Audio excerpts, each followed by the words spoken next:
ಮುಗಿದ ನಂತರ ಅಂಬೇಡ್ಕರ್ ಭಾವಚಿತ್ರವನ್ನು ಇಟ್ಕೊಂಡು ಅವರು ಬಂದಿದ್ದರು, ನಾವು ಬಂದಿದ್ವಿ. ನಾವು ಅಂಬೇಡ್ಕರ್ ಅವರಿಗೆ ಕಾಂಗ್ರೆಸ್ ಹೇಗೆ ಅಪಮಾನ ಮಾಡ್ತು ಅನ್ನೋದನ್ನು ಎಳೆ ಎಳೆಯಾಗಿ ಬಿಡಿಸಿಟ್ವಿ. ನೀವು ಅವ್ರನ್ನ 2 ಬಾರಿ ಸೋಲಿಸಿದ್ರಿ,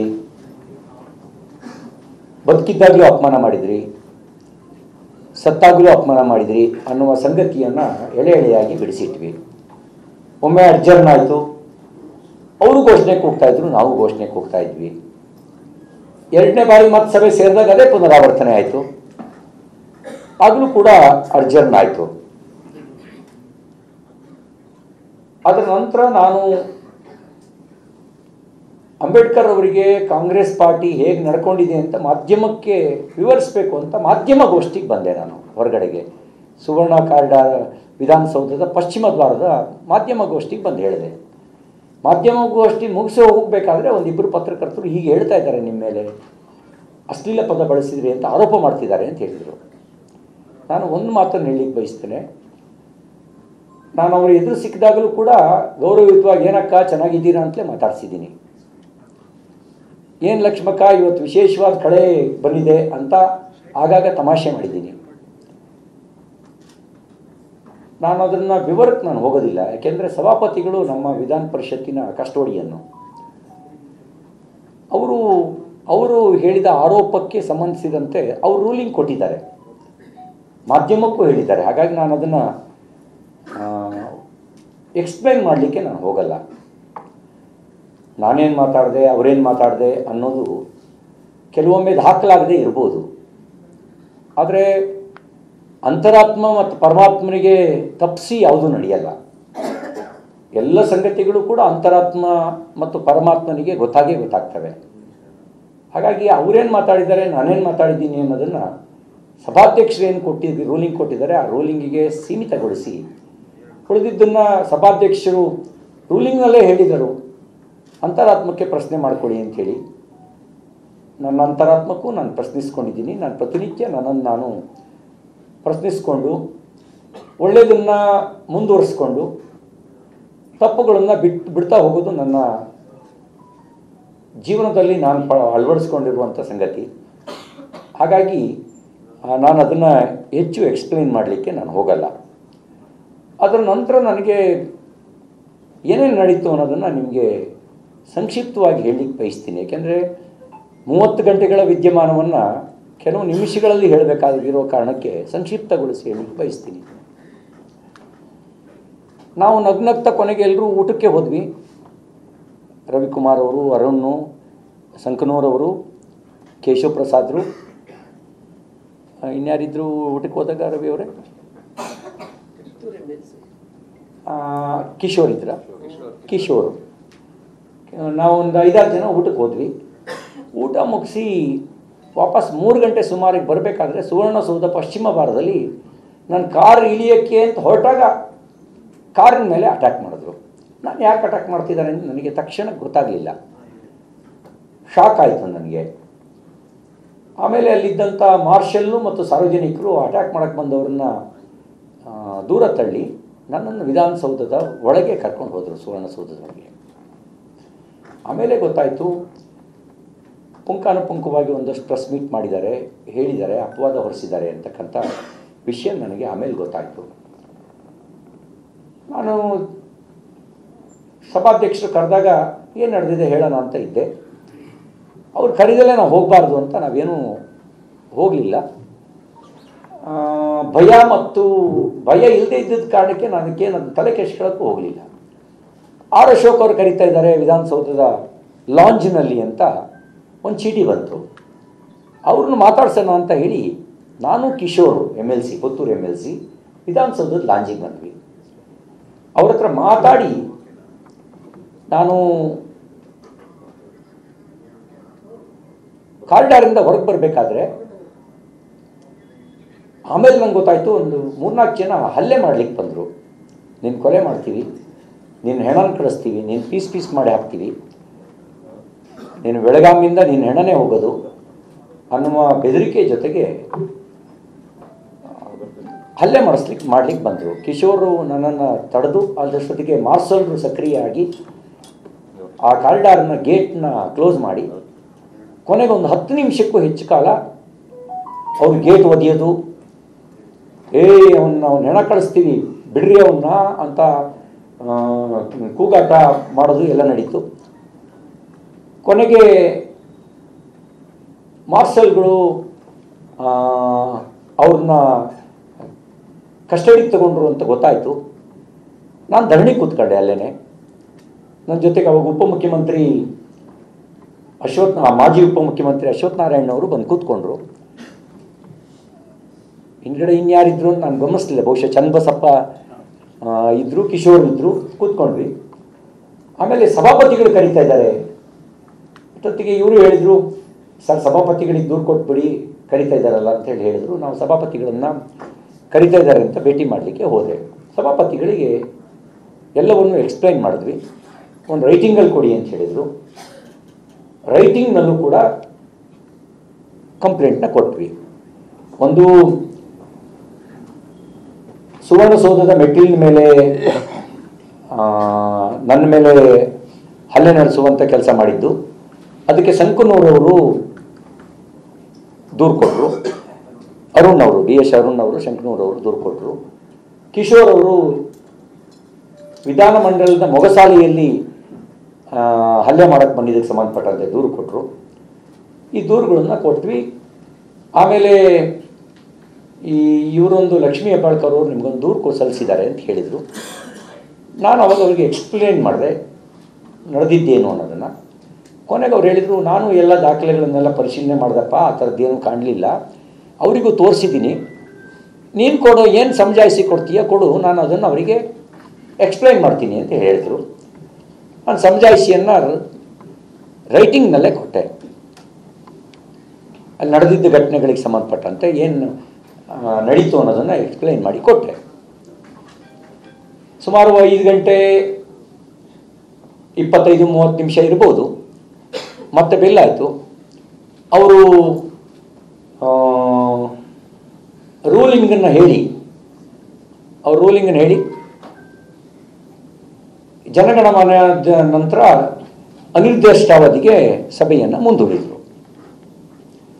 ಮುಂದೂಡಿದ ನಂತರ ವಿಧಾನ ಪರಿಷತ್ತಿನ ಸಭಾಂಗಣದಲ್ಲಿ ಉಪಮುಖ್ಯಮಂತ್ರಿಗಳು, ಸಚಿವರಾಗಿರ್ತಕ್ಕಂಥ ಶ್ರೀಮತಿ ಲಕ್ಷ್ಮೀ ಹೆಬ್ಬಾಳ್ಕರ್ ಅವರು, ಹಿರಿಯ ಶಾಸಕರಾದ ನಜೀರ್ ಅಹಮದ್ ಅವರು, ಬಸವನಗೌಡ ಬಾದರ್ಲಿ ಅವರು, ಚಂದ್ರರಾಜ್ ಹಟ್ಟಿಹೊಳಿಯವರು ಏಕವಚನದಲ್ಲಿ ನಿಂದಿಸ್ತಾ, ನನ್ನ ಕುಟುಂಬ, ನನ್ನ ತಾಯಿ, ಅವರೆಲ್ಲರನ್ನೂ ನಿಂದಿಸ್ತಾ, ನಿನ್ನ ಕತೆ ಮುಗಿಸ್ತೀವಿ ಅಂತ ಬೆದರಿಕೆ ಹಾಕಿ ಬಾರ ಇಲ್ಲಿ ಅಂತ ನುಗ್ಗಿ ಏರ್ಲಿಕ್ಕೆ ಬಂದರು. ಮಾರ್ಷಲ್ರ ರಕ್ಷಣೆಯಲ್ಲಿ ನಾನು ಹೆದರು ಹೋಗಬಾರ್ದು ಅಂತ ಕೆಲವು ಕಾಲ ಅಲ್ಲೇ ನಿಂತೆ. ಆಮೇಲೆ ಮಾರ್ಷಲ್ರ ರಕ್ಷಣೆಯಲ್ಲಿ ಸಭಾಧ್ಯಕ್ಷರ ಕೊಠಡಿಗೆ ಹೋಗಿ ಅಲ್ಲಿ ನಡೆದ ವಿದ್ಯಮಾನಗಳನ್ನು ಕೂಡ ನಮ್ಮ ವಿಧಾನ ಪರಿಷತ್ತಿನ ವಿರೋಧ ಪಕ್ಷದ ನಾಯಕರಾಗಿರ್ತಕ್ಕಂಥ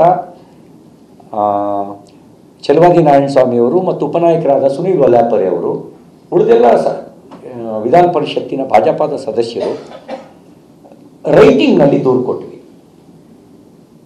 ಆಮೇಲೆ ಸಭಾಪತಿಗಳು ADGP ಅವ್ರನ್ನ ಕರೆದ್ರು. ಲ್ಯಾಂಡ್ ಆರ್ಡರ್ ಅಲ್ಲ, ADGP ಅವರು ಲ್ಯಾಂಡ್ ಆರ್ಡರ್ ಕರೆದು ಅವ್ರಿಗೆ ಡೈರೆಕ್ಷನ್ ಕೊಟ್ಟರು. ನೋಡಿ, ಒಳಗಡೆ ನಮ್ಮ ಮಾರ್ಸಲ್ಲು, ಹೊರಗಡೆ ನಿಮ್ಮದು ಜವಾಬ್ದಾರಿ. CT ರವಿ ಅವ್ರನ್ನ ಯಾವುದೇ ತೊಂದರೆ ಆಗದಂತೆ ನೀವು ಅವರ ಮನೆಗೆ ತಲುಪಿಸ್ಬೇಕು, ಒಂದು ಸಣ್ಣ ಲೋಪದೋಷವೂ ಆಗಬಾರ್ದು ಅಂತ ಹೇಳಿ ಅವರಿಗೆ ಡೈರೆಕ್ಷನ್ ಕೊಟ್ಟು, ಮತ್ತು ಇಲ್ಲಿ ವಿಧಾನಮಂಡಲದಲ್ಲಿ ಯಾರ್ಯಾರು ಹಲ್ಲೆ ನಡೆಸಿದ್ರು ಅವ್ರ ಮೇಲೆ ತನಿಖೆ ನಡೆಸಿ ಕ್ರಮ ತಗೊಳ್ಳಿ, ಕೇಸ್ ಬುಕ್ ಮಾಡಿ ಅಂತ ಮೌಖಿಕವಾಗಿ ನಮ್ಮ ಎದುರುಗಡೆನೇ ಹೇಳಿದರು. ಅವ್ರು ಹೇಳಿದರು, ಕೆಲವ್ರನ್ನ ಈಗಾಗಲೇ ಕಸ್ಟಡಿಗೆ ತೊಗೊಂಡಿದ್ದೀವಿ ಸರ್, ಆಕ್ಷನ್ ಆಗತ್ತೆ ಅಂತಕ್ಕನ್ನೋ ಮಾತನ್ನು ಅವ್ರು ಹೇಳಿದರು. ನಮ್ಮ ಹತ್ರ CCTV ಫುಟೇಜನ್ನು ಪರಿಶೀಲನೆ ಮಾಡ್ತಾಯಿದ್ದೀವಿ, ಆಕ್ಷನ್ ಆಗತ್ತೆ ಅಂತ ಹೇಳಿದರು. ವಿಧಾನ ಮಂಡಲದೊಳಗೆ ನಡೆದಂಥ ಘಟನೆಗಳು ಅದು ಕುರಿತಂತೆ ನಾವೆಲ್ಲ ಪಕ್ಷದ ಪ್ರಮುಖರು ತೀರ್ಮಾನ ಮಾಡಿ, ಈ ಪ್ರಜಾಪ್ರಭುತ್ವದ ಕಗ್ಗೊಲೆ ಆಗ್ತಾ ಇದೆ, ಇಲ್ಲಿ ಒಳಗೇನೆ ಗೂಂಡಾಗಳಂತೆ ವರ್ತಿಸಿ ಕೊಲೆ ಬೆದರಿಕೆ ಆಗ್ತಾ ಇದ್ದಾರೆ, ಇದ್ರ ಬಗ್ಗೆ ಕ್ರಮ ಆಗಬೇಕು ಅಂತ ಸುವರ್ಣಸೌಧದ ಮೆಟ್ಟಿಲಿನ ಮೇಲೆ ಧರಣಿ ಕೂತ್ಕೊಂಡ್ವಿ. ಸುಮಾರು 6:20, 6:15 ಇರಬಹುದು. 6:45 ಹೊತ್ತಿಗೆ ನಮ್ಮನ್ನೆಲ್ಲರೂ ಏಕಾಏಕಿ ಅಲ್ಲಿಂದ ಎತ್ಕೊಂಡು ಹೋದರು. ನನ್ನನ್ನು ಪ್ರತ್ಯೇಕ ಮಾಡಿ ನನ್ನನ್ನು ಒಂದು ಪೊಲೀಸ್ ವ್ಯಾನಿಗೆ ಸಂಕನೂರು ಆಕಸ್ಮಿಕ ಒಳಗೆ ಸೇರಿಕೊಂಡ್ರು. ಇಲ್ಲಾಂದರೆ ಅವರು ಸಂಕನೂರವ್ರನ್ನೂ ಒಳಗೆ ಕರ್ಕೋತಿರ್ಲಿಲ್ಲ. ಅಲ್ಲಿಂದ ಎತ್ಕೊಂಡೋಗಿ ಮೊದಲು ಹಿರೇಬಾಗೇವಾಡಿಗೆ ಕರ್ಕೊಂಡು ಹೋದರು. ಹಿರೇಬಾಗೇವಾಡಿಯಿಂದ ನನ್ನನ್ನು ಮತ್ತೆ ಪ್ರತ್ಯೇಕವಾಗಿ ಖಾನಾಪುರಕ್ಕೆ ಕರ್ಕೊಂಡು ಹೋದರು. ಎಲ್ಲಿ ಹೋಗ್ತಾ ಇದ್ದೀವಿ ಅಂತ ಹೇಳಿದ್ರೆ ಕರೆಕ್ಟಾಗಿ ನಮ್ಗೆ ಯಾರೂ ಸ್ಪಷ್ಟವಾಗಿ ಹೇಳ್ತಿರಲಿಲ್ಲ. ಖಾನಾಪುರ ಪೊಲೀಸ್ ಸ್ಟೇಷನ್ಗೆ ಕರ್ಕೊಂಡು ಹೋದರು. ಖಾನಾಪುರ ಪೊಲೀಸ್ ಠಾಣೆಗೆ ಕರ್ಕೊಂಡೋಗಿ ಖಾನಾಪುರ ಠಾಣೆಯಲ್ಲಿ ಕೂತಿಟ್ರು. ನಾವು ಕೇಳಿದ್ರೆ ಯಾವ ಕಾರಣಕ್ಕೆ ನೀವು ನಮ್ಮನ್ನು ಕರ್ಕೊಂಡು ಬಂದಿದ್ದೀರಿ, ಅರೆಸ್ಟ್ ಮಾಡಿದ್ದೀರಾ, ಅರೆಸ್ಟ್ ಮಾಡಿದರೆ ಮಾಹಿತಿ ಕೊಡಿ. ಅವರವ್ರ ಅಧಿಕಾರಿಗಳು ಅವರವರು ಒಳಗೋಗೋರು ಗುಸುಗುಸು ಪಿಸುಗುಸು ಅಂತ ಮಾತಾಡೋರು, ಫೋನ್ ತಗೊಳ್ಳೋರು. ಅಷ್ಟೊತ್ತಿಗೆ ಕಮಿಷನರು ಬಂದರು, ಬೆಳಗಾಂ ಮಹಾನಗರದ ಪೊಲೀಸ್ ಕಮಿಷನರು. ಅವರವರೇ ಮೀಟಿಂಗ್ ನಡೀತಾ ಇತ್ತು. ಕೆಲವು ಗಂಟೆಗಳ ನಂತರ ಉಳಿದೆಲ್ಲ ಸದಸ್ಯರುಗಳಿಗೆ ಮಾಹಿತಿ ಹೋಗಿ ವಿರೋಧ ಪಕ್ಷದ ನಾಯಕರಾದಂಥ ಚಲವಾದಿ ನಾರಾಯಣ ಸ್ವಾಮಿಯವರು, ಅಶೋಕ್ ಅವರು, ಇವರೆಲ್ಲರೂ ಖಾನಾಪುರ ಪೊಲೀಸ್ ಠಾಣೆಗೆ ಬಂದರು. ಬಹುಶಃ ಇವರೆಲ್ಲ ಬರಬೇಕಾದ್ರೆ 9:30 ನೀವು ಖಾನಾಪುರಕ್ಕೆ ಬರಬೇಕಾದ್ರೆ 8:30 9 ಗಂಟೆ ಇರ್ಬೋದು. ಅಶೋಕ್ ಅವ್ರು ಬರಬೇಕಾದ್ರೆ 9:30 ಇರ್ಬೋದು. ಇವರು ಬಂದರು. ನನ್ನನ್ನು ಭೇಟಿ ಮಾಡಲಿಕ್ಕೆ ಅಂತ ಸ್ಥಳೀಯ ಶಾಸಕರು ವಕೀಲರನ್ನು ನಿಯೋಜನೆ ಮಾಡಿದರು. ವಕೀಲರನ್ನು ಒಳಗಡೆ ಬಿಡಲೇ ಇಲ್ಲ. ನಾನು ನಮ್ಮ ವಕೀಲರು ಬಂದಿದ್ದಾರೆ ಬಿಡಿ ಅಂದ್ರೂ ಬಿಡಲೇ ಇಲ್ಲ. ಅವ್ರನ್ನ ಗೇಟ್ನಲ್ಲೇ ತಡೆ ಹಿಡಿದು ನಿಲ್ಲಿಸಿದರು. ನನಗೆ ಅರೆಸ್ಟ್ ಮಾಡಿದ್ದೀರಾ ಅಂದರೆ ಉತ್ತರ ಇಲ್ಲ, FIR ಆಗಿದೆಯಾ ಅಂದರೆ ಉತ್ತರ ಇಲ್ಲ. ವಕೀಲರು ಭೇಟಿ ಮಾಡಲಿಕ್ಕೆ ಬರ್ತಾರೆ ಅಂತಂದರೆ ಅವ್ರನ್ನ ಭೇಟಿಗೆ ನಿರಾಕರಿಸಿದರು. ಕಾನೂನಿನ ಪ್ರಕಾರ ಕಸ್ಟಡಿಗೆ ತಗೊಂಡ್ರೆ ಯಾವ ಕಾರಣಕ್ಕೆ ಕಸ್ಟಡಿಗೆ ತೊಗೊಂಡಿದ್ದೀವಿ ಅಂತ ನನಗೆ ಹೇಳಬೇಕಾಗತ್ತೆ. FIR ಕಾಪಿ ಕೊಡಬೇಕಾಗುತ್ತೆ. ವಕೀಲರ ಸಂಪರ್ಕಕ್ಕೆ ಅವಕಾಶ ಮಾಡಿಕೊಡ್ಬೇಕಾಗತ್ತೆ. ಕುಟುಂಬ ವರ್ಗದವರಿಗೆ ಮಾಹಿತಿ ತಿಳಿಸೋದು ಅಂತ ಕೆಲಸವನ್ನು ಮಾಡಬೇಕಾಗತ್ತೆ ಕಾನೂನಿನ ಪ್ರಕಾರ. ನನ್ನ ವಿಷಯದಲ್ಲಿ ಯಾವುದೂ ನಡೀಲಿಲ್ಲ. ಪ್ರಾಮಾಣಿಕವಾಗೂ ಇರಲಿಲ್ಲ ಸರ್ಕಾರ, ಪಾರದರ್ಶಕವಾಗಿಯೂ ಸರ್ಕಾರ ಇರಲಿಲ್ಲ. ಅಶೋಕ್ ಅವರು ಬಂದರು, ಗಲಾಟೆ ಮಾಡಿದ್ರು. ಏನ್ರಿ ವಕೀಲರನ್ನೇ ಒಳಗೆ ಬಿಡಲ್ಲ ಅಂದರೆ, ನಾನು ಹೋಮ್ ಮಿನಿಸ್ಟರ್ ಕೆಲಸ ಮಾಡಿದವನು, ಕಾನೂನು ಗೊತ್ತಿದೆಯಾ ನಿಮಗೆ ಅಂತ ದಬಾಯಿಸಿದರು. ಆಗ ವಕೀಲರನ್ನು ಒಳಗೆ ಬಿಟ್ಟರು. ನಾನು ಹೇಳಿದೆ, ನೋಡಿ ನನ್ನ ಮೇಲೆ ಹಲ್ಲೆ ನಡೆದಿದೆ, ನಾನೊಂದು FIR ಬುಕ್ ಮಾಡಬೇಕು, ಕಂಪ್ಲೇಂಟ್ ಮಾಡಬೇಕು ಅಂತ ಕಂಪ್ಲೇಂಟನ್ನ ಬರೆದು ಕೊಟ್ಟೆ. ಟೈಪ್ ಹೊಡೆದು ಕೊಟ್ವಿ. ಡಿಕ್ಟೇಟ್ ಮಾಡಿದೆ, ಟೈಪ್ ಹೊಡೆದು ಕೊಟ್ವಿ. ತೊಗೊಂಡ್ರು. ರಿಸೀವಿಂಗ್ ಕಾಫಿನೂ ಕೊಡಲಿಲ್ಲ. ನಾನು ಹೇಳಿದೆ 0 FIR ಬುಕ್ ಮಾಡಿ, ನೀವು ನಮ್ಮ ಜುಡಿಕ್ಷನಿಗೆ ಬರಲ್ಲ ಅಂತ ಹೇಳಿದರು. ಕಾನೂನು ಅವ್ರಿಗೆ ಹೇಳಿ, ನೀವು ಇಲ್ಲಿಂದ ಯಾವ ಪೊಲೀಸ್ ಸ್ಟೇಷನಿಗೆ ಬರುತ್ತೆ ಅಲ್ಲಿ ಕಳಿಸ್ಕೊಡಿ, ಈಗ 0 FIR ಬುಕ್ ಮಾಡಿ ಅಂತ. FIR ಬುಕ್ ಮಾಡಲಿಲ್ಲ. ಮತ್ತು ಹೋಗೋರು, ಫೋನ್ ಮಾತಾಡೋರು, ಬರೋರು, FIR ಬುಕ್ ಮಾಡಲೇ ಇಲ್ಲ. ನೀವು ಕಾನೂನು ಉಲ್ಲಂಘನೆ ಯಾಕೆ ಹಿಂಗೆ ಮಾಡ್ತಾಯಿದ್ದೀರಿ ಅಂತ ದಬಾಯಿಸಿ ಕೇಳಿದ್ರೆ FIR ಬುಕ್ ಮಾಡಲಿಲ್ಲ. ಅಶೋಕ್ ಅವ್ರನ್ನ ಯಾವುದೋ ಸಬೂಬ್ ಹೇಳಿ ಹೊರಗೆ ಕಳಿಸಿದ್ರು. ಇವ್ರನ್ನೆಲ್ಲರೂ ಹೊರಗೆ ಕಳಿಸಿದ್ರು. ನನ್ನನ್ನು ಮತ್ತಲ್ಲಿ ಐಸೋಲೇಟ್ ಮಾಡುವಂಥ ಪ್ರಯತ್ನ ಮಾಡಿದ್ರು. ನಾನು ಒಳಗೆ ಧರಣಿ ಕೂತೆ. ಒಂದು ಸಣ್ಣ ವಿಡಿಯೋ ಬೈಟ್ ಮಾಡಿ ಹೊರಗಡೆಗೆ ಕಳಿಸ್ದೆ. ನನಗೆ FIR ಕಾಫಿ ಕೊಡಿ ಸರ್, ಹೋಗೋಣ ಸರ್, ಹೊರಗಡೆ ಹೋಗೋಣ, ಬನ್ನಿ ಸರ್, ನಿಮ್ಮನ್ನೆಲ್ಲೋ ಕರ್ಕೊಂಡು ಹೋಗ್ತೀವಿ ಸರ್, ನಿಮಗೇನು ತೊಂದರೆ ಆಗಲ್ಲ ಸರ್, ಸೇಫಾಗಿ ಕರ್ಕೊಂಡು ಹೋಗ್ತೀವಿ ಸರ್. ಅಂದರೆ ನಾನು ಇಲ್ಲೇ ಇರ್ತೀನಿ, ಇಲ್ಲೇ ಸೇಫ್ ಇಲ್ವಾ? ಅಥವಾ ಅರೆಸ್ಟ್ ಮಾಡಿದರೆ ಅರೆಸ್ಟ್ ಮಾಡಿದ್ದೀನಿ ಅಂತ ಹೇಳಿ, ಯಾವುದೂ ಹೇಳಿ ಅಂದರೆ ಯಾವುದೂ ಅವ್ರು ಹೇಳ್ತಿರ್ಲಿಲ್ಲ. ಅಲ್ಲೇ ಧರಣಿ ಕೂತ್ಕೊಂಡೆ. ಇದಕ್ಕಿದ್ದಂಗೆ ಏಕಾಏಕಿ ಎತ್ಕೊಂಡು ನನ್ನನ್ನು ಪೊಲೀಸು ಸ್ಕಾರ್ಪಿಯೋದೊಳಗೆ ತುಂಬಿದರು. ಆಗ ಲಾಠಿಯಿಂದ ಹೊಡೆತ ಬಿತ್ತು, ಹೇಗಾಯಿತು ನಂಗೆ ಗೊತ್ತಿಲ್ಲ, ನನ್ನ ತಲೆಗೆ ಹೊಡೆತ ಬಿತ್ತು, ರಕ್ತ ಬರ್ತಾ ಇದೆ. ಆಗೊಂದು 11:15 ಸಮಯ ಇರ್ಬೋದು, 11:15 ಅಂತ ಅನಿಸುತ್ತೆ ನನಗೆ. ಅಲ್ಲ, ನೀವೆಲ್ಲ ಆಮೇಲೆ ನನ್ನನ್ನು ಅಲ್ಲಿಂದ ನಂದಗಡ ಅಂತ ಒಂದು ಬೋರ್ಡ್ ನೋಡಿದೆ ನಾನು. ಅಲ್ಲಿಂದ ಮುಂದೆ ಕಿತ್ತೂರು. ನನ್ನ ತಲೆ ನೋವಾಗ್ತದೆ, ತಲೆ ಬರ್ತಾ ಇದೆ, ವಾಮಿಟಿಂಗ್ ಸೆನ್ಸಸ್ ಬರ್ತಾ ಇದೆ, ಕುಡಿಯೋಕ್ಕೆ ನೀರು ಕೊಡಿ ಅಂದರೆ ಗಾಡೀಲಿ ನೀರಿಲ್ಲ.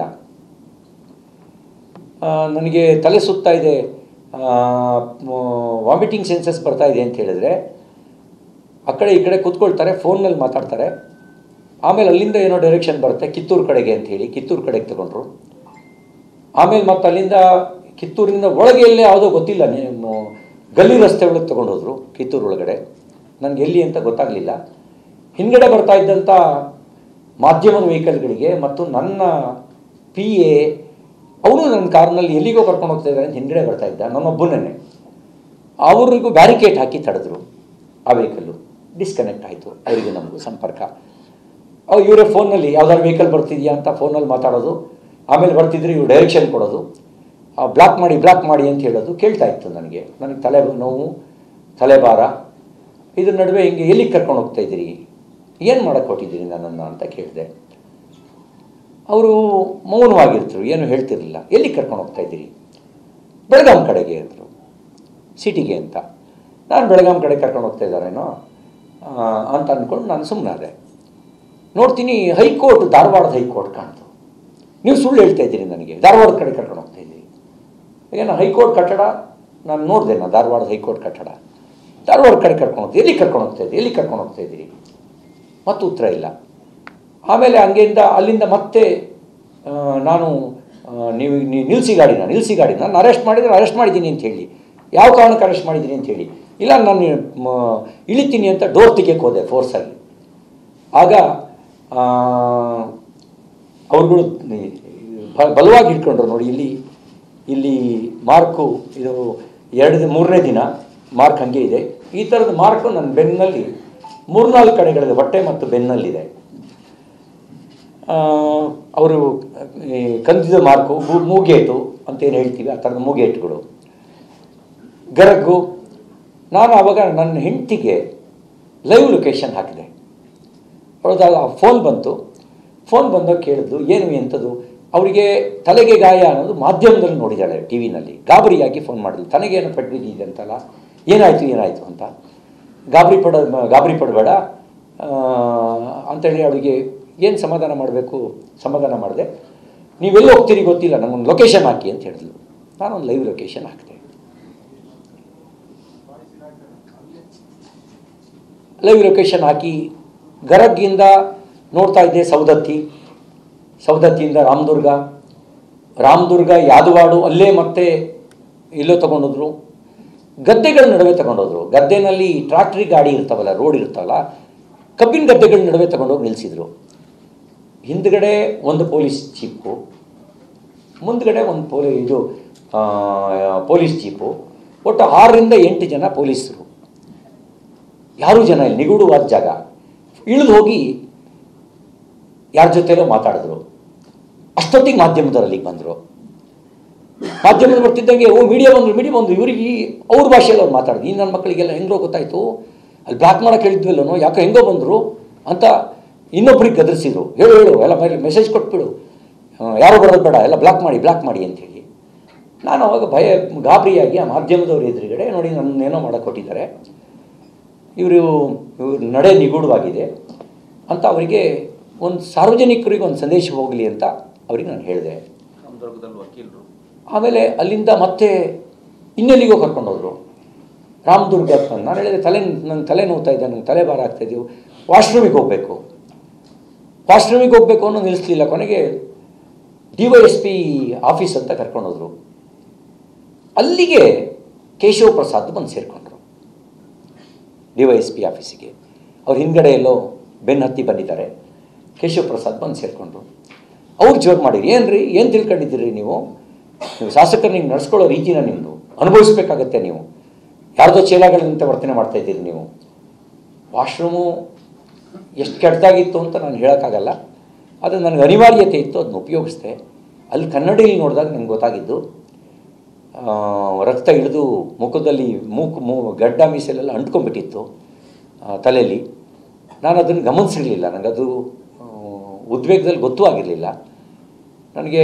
ಆಗ ಅವರು ನೋಡಿದ್ರು, ಪೊಲೀಸು ಅಲ್ಲಿರುವಂಥ ಲೋಕಲ್ಲು ನರ್ಸು ಇವ್ರನ್ನ ಕರೆಸಿ ಫಸ್ಟ್ ಏಡ್ ಮಾಡಿಸಿರು. ಅಲ್ಲಿಗೆ ಮತ್ತೆ ಮಾಧ್ಯಮದವ್ರು ಬಂದಾಗ ನಾನು ಇವರು ಹಿಂಗೆ ಕರ್ಕೊಂಡು ಹೋಗ್ತಾ ಇದ್ದಾರೆ, ಅನುಮಾನಾಸ್ಪದವಾಗಿದೆ ಅಂತೇಳಿ ಹೇಳಿ ಎಕ್ಸ್ಪ್ಲೈನ್ ಮಾಡಿದೆ. ಅಲ್ಲಿಂದ ಶುರುವಾಯಿತು ನೋಡಿ. ಅಂದರೆ ಅದು 3 ಗಂಟೆ ಸುಮಾರಿಗೆ, ಅಂದರೆ 11:45 3 ಗಂಟೆವರೆಗೂ ನಂಗೆ ಟ್ರೀಟ್ಮೆಂಟ್ ಇಲ್ಲ, ಕುಡಿಯೋಕ್ಕೆ ನೀರಿಲ್ಲ, ವಾಶ್ರೂಮಿಗೆ ಹೋಗ್ತೀನಿ ಅಂದರೆ ಜಾಗ ಇಲ್ಲ. ಯಾವುದೋ ಹಳ್ಳಿ ರಸ್ತೆಯಲ್ಲಿ ಗಲ್ಲಿಯಲ್ಲಿ ತೊಗೊಂಡೋಗೋದು, ಕಾಡಿನ ರಸ್ತೆಯಲ್ಲಿ ತೊಗೊಂಡೋಗೋದು, ಗದ್ದೆ ನಡುವೆ ತೊಗೊಂಡೋಗೋದು. ಅಲ್ಲಿಂದ ಮತ್ತೆ ಬ್ಯಾರಿಕೇಡ್ ಹಾಕಿ ನಮ್ಮ ಜೊತೆ ಬರ್ತಿದ್ದ ವೆಹಿಕಲ್ಗಳನ್ನೆಲ್ಲ ತಡೆದು ಒಂದು ಇದಕ್ಕೆ ಒಂದು ಗುದ್ದಿಸಿದ್ರು, ಮಾಧ್ಯಮದ ವೆಹಿಕಲಿಗೆ, ಪೊಲೀಸ್ನ ವೆಹಿಕಲ್ನಲ್ಲೇ ಗುದ್ದಿಸಿ ಅದನ್ನೂ ಎಲ್ಲ ಬ್ಲಾಕ್ ಮಾಡಿ ನಮ್ಮನ್ನು ಸಪ್ರೇಟ್ ಕರ್ಕೊಂಡೋಗಿ ಒಂದು ಹಳ್ಳ ತೆಗ್ಗುಗಳಿರ್ತಕ್ಕಂಥ, ಗುಂಡಿ ಇರ್ತಕ್ಕಂಥ, ದಿಬ್ಬ ಇರ್ತಕ್ಕಂಥ ನಿಗೂಢವಾದ ದಾರಿ.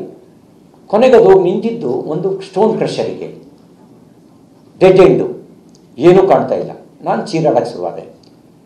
ನೀವು ನನ್ನನ್ನು ಏನೋ ಮಾಡ್ಲಿಕ್ಕೆ ಕೊಟ್ಟಿದ್ದೀರಿ, ಇಲ್ಲಿಗೆ ಯಾಕೆ ಕರ್ಕೊಂಡು ಬಂದ್ರಿ, ಸ್ಟೋನ್ ಕ್ರಷರಿಗೆ ಏನೋ ಮಾಡೋಕ್ಕೆ ಕೊಟ್ಟಿದ್ದೀರಿ ಅಂತ. ಸುದೈವ ಹೊಸಾತ್ ಅಲ್ಲಿಗೂ ಪೊಲೀಸ್ ಇದು ಮಾಧ್ಯಮದವ್ರು ಬಂದರು, ಬೈಕ್ನಲ್ಲಿ ಬಂದರು, ಅಲ್ಲಿಗೆ ಕಾರ್ನಲ್ಲಿ ಬಂದರು, ಬೈಕನ್ನು ಹಿಂದ್ಗಡೆ ಇನ್ನೊಂದು ಕಾರ್ನಲ್ಲಿ ಬಂದರು. ಆವಾಗ ನಾನು ಮತ್ತೆ ಚೀರಾಡಿದೆ, ನಾನೇನೋ ಮಾಡ್ತಾರೆ ಇವರು, ಇಲ್ಲಿಗೆಲ್ಲ ಕರ್ಕೊಂಡ್ಬಂದಿದ್ದಾರೆ. ಆಮೇಲೆ ಮತ್ತೆ ಇವ್ರು ಇಳಿದು ಓಡೋದ್ರು, ಮತ್ತೆ ಮಾತಾಡ್ಲಿಕ್ಕೆ ಶುರು ಮಾಡಿದ್ರು. ಕೇಶವ ಪ್ರಸಾದ್ ತರಡೆಗೆ ತಗೊಂಡ್ರು. ನಾನು ರವಿ ಜೊತೆಲೇ ಹಾಕ್ತೀನಿ, ನೀವೇನೋ ಇದು ಮಾಡೋಕ್ಕೆ ಕೊಟ್ಟಿದ್ದೀರಿ, ನೀವು ಯಾಕ್ರಿ ಇದು ಮಾಡ್ತೀರಿ ಅಂತ ತರಾಟೆ ಕೂತ್ಕೊಂಡು ಫೋರ್ಸಿಬಲಿ ಬಂದು ನನ್ನ ಗಾಡಿನಲ್ಲಿ ಬಂದು ಕೂತ್ಕೊಂಡ್ರು. ಪ್ರತಿ 10 ನಿಮಿಷ 15 ನಿಮಿಷಕ್ಕೂ ಟೆಲಿಫೋನ್ ಕರೆ ಬರ್ತಿತ್ತು. ಆಮೇಲೆ ಅವನು ರೈಟ್ ಅನ್ನೋನು, ರೈಟ್ ತಿರುಗಿಸೋನವನು, ಲೆಫ್ಟ್ ತಿರುಗಿಸೋನವನು, ಯೂಟರ್ನ್ ಅನ್ನೋನು, ಈ ಥರ ನಡೀತಿತ್ತು. ಎಲ್ಲಿ ಕರ್ಕೊಂಡು ಹೋಗ್ತಾರೆ, ಎಲ್ಲಿ ಬಿಡ್ತಾರೆ ಏನೂ ಗೊತ್ತಿರಲಿಲ್ಲ. ಕೆಲವೊಮ್ಮೆ ನನ್ನ ಮಂಪರು ಮತ್ತು ಸಡನ್ ಎಚ್ಚರ. ಆಮೇಲೆ ಅವ್ನು ಫೋನ್ ಸೀಸ್ ಮಾಡಿ ಅಂಥೇಳಿ ಒಂದು 20ಕ್ಕೂ ಹೆಚ್ಚು ಬಾರಿ ನನ್ನನ್ನು ಫೋರ್ಸಿಬಲಿ ಫೋನ್ ಕಿತ್ಕೊಳ್ಳೋ ಪ್ರಯತ್ನ ಮಾಡಿದ್ರು. ಆಗ ನಾನು ಸ್ವಲ್ಪ ಆಕ್ರೋಶಭರಿತನಾಗಿ, ನನ್ನೇನಾದ್ರು ಫೋರ್ಸಿಬಲಿ ಕಿತ್ಕೊಂಡ್ರೆ ನನ್ನ ಅರೆಸ್ಟ್ ಮಾಡಿದ್ದೀರಾ ಹೇಳಿ, FIR ಕಾಪಿ ಕೊಡಿ, ನನ್ನೇನಾದ್ರು ಈ ರೀತಿ ಫೋರ್ಸಿಬಲಿ ಮಾಡಿದ್ರೆ ನಾನು ಹಳೆ ರವಿ ಆಗಬೇಕಾಗತ್ತೆ ಅಂತ ಜೋರು ತಳ್ಳಾಟ, ನೂಕಾಟ, ಜಟಾಪಟಿಯದ್ರೊಳಗೆ ನಡೀತು. ಅವರು ನನ್ನನ್ನು ಕುತ್ತಿಗೆ ಹಿಡಿದು ಫೋರ್ಸಿಬಲಿ ಜೋಬಿ ಕೈಯಾಗಿ ಕಿತ್ಕೊಳ್ಳೋಕೆ ಮಾಡಿದ್ರು. ನಾನು ಜರ್ಕಿನನ್ನು ಸೇರಿಸಿ ಜಿಪ್ ಹಾಕಿ ಗಟ್ಟಿ ಹಿಡ್ಕೊಂಡೆ. ಯಾಕೆಂದರೆ ನನ್ನ ಹೆಂಡತಿಗೆ ನಾನು ಲೈವ್ ಲೊಕೇಶನ್ ಹಾಕಿದ್ದೆ, ನನ್ನ ಚಲನವಲನಗಳು ಗೊತ್ತಾಗಲಿ ಅಂತ ಲೊಕೇಶನ್ ಹಾಕಿದ್ದೆ. ಆ ಕಾರಣಕ್ಕೆ ನಾನು ಕೊಡಲಿಲ್ಲ. ಆಮೇಲೆ ಇವ್ರಿಗೆ ಕೇಳ್ತಾ ಇತ್ತು, ಏಯ್ ದಾಂಡಿಗಿರಿದ್ದೀರಿ ನೀವು, ಒಂದು ಫೋನ್ ಕಿತ್ಕೊಳ್ಳೋಕ್ಕಾಗಲ್ಲ, ಎಷ್ಟು ಜನ ಇದ್ದಾರೆ ಅವನು. ಸರ್ ಈಗ ಕೇಶವ ಪ್ರಸಾದ್ ಬಂದು ಕೂತಿದ್ದಾರೆ ಸರ್, ಫೋನ್ ಕಿತ್ಕೊಳ್ಳೋಕ್ಕಾಗಲ್ಲ ನಿಮಗೆ ಅನ್ನೋದು ನನಗೆ ಹೇಳ್ತಾ ಇತ್ತು. ಯಾರು ಹೇಳ್ತಾ ಇದ್ದಾರೆ ಅಂತ ಗೊತ್ತಾಗ್ತಿರ್ಲಿಲ್ಲ. ನಾನು ಹೇಳಿದೆ ಯಾರು ನಿಮಗೆ ಫೋನ್ ಮಾಡ್ತಿರೋದು, ಕೆಲವೊಂದು ಸರಿ ಯಾವಾಗ ನಿಮಗೆ ಫೋನ್ ಮಾಡ್ತಿರೋದು ಕೊಡು ಈ ಫೋನಿಗೆ, ನಾನೇ ಮಾತಾಡ್ತೀನಿ ಅಂತ ಹೇಳಿದ್ರೆ ಅವ್ರು ಫೋನ್ ನನಗೆ ಕೊಡ್ತಿರಲಿಲ್ಲ. ಡೈರೆಕ್ಷನ್ಗಳು ಬರ್ತಾಯಿದ್ದು. ನನಗೆ ಗೊತ್ತಿರೋ ಪ್ರಕಾರ ಚಿದಂಬರಂ ಅಂತ ರಾಮದುರ್ಗದ DYSP, ಗಂಗಾಧರ್ ಅಂತ ಮಾರ್ಕೆಟ್ನ ACP, ಪ್ರವೀಣ್ ಅಂತ ಇನ್ನೊಂದು ಬದಿನಲ್ಲಿ ಪ್ರವೀಣ್ ಅಂತ ಕಿತ್ತೂರಿನ PSI. ಇವರು ಒಬ್ಬರು ಚಿದಂಬರ್ ಒಂದು ಕಡೆಗೆ, ಗಂಗಾಧರ್ ಒಂದು ಕಡೆಗೆ, ಪ್ರವೀಣ್ ಒಂದು ಕಡೆಗೆ, ಕಿತ್ತೂರಿನ PSI. ಗಂಗಾಧರು ಬೆಳಗಾಂ ಮಾರ್ಕೆಟ್ನ ACP. ಚಿದಂಬರು ಅಲ್ಲ, ಅವರು ಜೋಡಿ ಶಿಕ್ಷಣ ಬರುತ್ತೆ. ಚಿದಂಬರು DYSP ರಾಮದುರ್ಗ. ಮುಂದ್ಗಡೆ ಯಾರಿದ್ರು ನಂಗೆ ಗೊತ್ತಿಲ್ಲ. ಇವ್ರುಗಳದ್ದು ಫೋನ್ನಲ್ಲಿ ನಿಗೂಢ, ಒಬ್ಬೊಬ್ರನ್ನ ಇಳಿಸ್ಕೊಳ್ಳೋದು, ಅಲ್ಲಲ್ಲಿ ಕರ್ಕೊಂಡು ಹೋಗೋದು, ಫೋನಲ್ಲಿ ಮಾತಾಡೋದು, 10 ನಿಮಿಷಕ್ಕೂ ಡೈರೆಕ್ಷನ್ ಬರೋದು, ಇದು ನಡೀತಿತ್ತು. ಅಲ್ಲಿಂದ ಅಲ್ಲಿಂದ ಬಲವಾದ ಬ್ಯಾರಿಕೇಡ್ ಹಾಕಿ ಮಾಧ್ಯಮನೆಲ್ಲ ತಪ್ಪಿಸಿ ಅಟರ್ಲಿ ಫೋರ್ಸಿಬಲಿ ಕೇಶವ ಪ್ರಸಾದರನ್ನು ನಮ್ಮನ್ನು ಸಪ್ರೇಟ್ ಮಾಡಿದ್ದೇನೆ. ಕೇಶವ ಪ್ರಸಾದನ್ನು ಎಳೆದು ಕೂರಿಸಿ ನನ್ನನ್ನು ಒಬ್ಬನೇ ಕರ್ಕೊಂಡೋದ್ರು. ಅಲ್ಲಿಂದ ಲೋಕಾಪುರದ ದಾರಿ ಹಿಡಿಯಿತು, ಮುದೋಳಿಗೆ ಹೋಯಿತು ಗಾಡಿ. ಮುದೋಳು 12 ಕಿಲೋಮೀಟರ್ ಅಂತ ಬೋರ್ಡ್ ನೋಡಿದೆ ನಾನು. ಅಲ್ಲಿ ಮತ್ತೆ ಫೋನ್ ಕಿತ್ಕೊಂಡಿಲ್ಲ ಅಂತೇಳಿ ಇನ್ಯಾರೋ ಒಂದಿಬ್ಬರು ಹೊಸಬ್ರು ಬಂದರು. ಅವನೊಬ್ಬ ದಡೂತಿ ಇದ್ದ, ಕುಡ್ದಿದ್ದ, ಅವನು ಯಾರು ಅಂತ ನಂಗೆ ಗೊತ್ತಿಲ್ಲ. ವಾಸನೆ ಬರ್ತಾಯಿತ್ತು ಅವನ ಬಾಯಿಂದ, ದಡೂತಿ ಇದ್ದ. ಆತ 2 ಕೈಯಿಂದ ಹಿಂಗೆ ಹೌಚ್ಕೊಂಡು ಫೋನ್ ಕಿತ್ಕೊಳ್ಳೋಕ್ಕೆ ಪ್ರಯತ್ನ ಮಾಡ್ದ. ನಾನೇನು ಮಾಡಿದೆ, ನನ್ನ ತಲೆನ ಜೋರಾಗಿ ಚೆಚ್ಕೊಳಕ್ಕೆ ಶುರು ಮಾಡಿದೆ. ಇವನಿಗೆ ಎಲ್ಲ ಚೆಚ್ಕೊಂಡು ಜೋರಾಗಿ ಡೋರ್ನ ಎಲ್ಲ ಒದ್ದೆ. ಡೋರ್ನೆಲ್ಲ ಒದ್ದೆ ನೀನು ಫೋನ್ ಕಿತ್ಕೊಂಡ್ರೆ ನಾನು ಯಾವ ಕಾರಣಕ್ಕೂ ಸುಮ್ಮನಿರಲ್ಲ, ನಾನು ನಗದೋಗ್ತೀನಿ, ನನ್ನ ಕಿತ್ತು ಜೋರಾಗಿ ಒದ್ದೆ. ಆವಾಗ ಹಿಂಗೆ ಫೋರ್ಸ್ ಮಾಡ್ತಿದ್ದಾರೆ ಅಂತ ಹೇಳಿ ನಾವೇನು ಮಾಡೋಕ್ಕಾಗತ್ತೆ, ನಮ್ಮದೊಂದು ಕರ್ಮ, ನಾವು ಕಾಕಿ ಬಟ್ಟೆ ಹಾಕಿರೋದಕ್ಕೆ. ಮೇಲ್ಗಡೆ ನೋಡಿದ್ರೆ ಹಂಗೆ ಇದು ಮಾಡ್ತಾರೆ, ಇಲ್ಲಿ ನಾವೇನು ಮಾಡೋಕ್ಕಾಗತ್ತೆ.